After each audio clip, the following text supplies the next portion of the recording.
আজকে অনেক কাজ রয়েছে। সেই কাজগুলো করব। কিন্তু খাওয়া-দাওয়া তো করতেই হবে। তাই জন্য সকালে উঠে ১ম এ কিছুটা কাজ করেছি।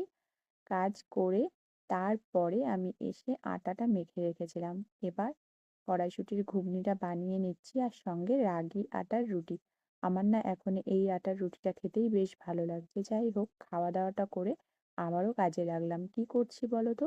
এই মাটিটা আমি কিছুটা কোদাল দিয়ে কেটে কেটে কাঁচা ইটগুলো বার করছি। আমাদের তো কাঁচা ইটের ঘর ছিল, সেই ঘরটা ভেঙে যাবার পর একসঙ্গে অনেক মাটি এইভাবে রেখে দেওয়া হয়েছিল। সেই মাটির থেকে এই কাঁচা ইটগুলো বের করছি। কারণ আমার ফল বানাতে এই কাঁচা ইটের মাটিগুলো বেশ ভালো। তাই ভাবলাম বেছে বেছে রেখেই দিই। তাহলে আমার বেশ কিছুটা মাটি কেনার টাকা বেঁচে যাবে।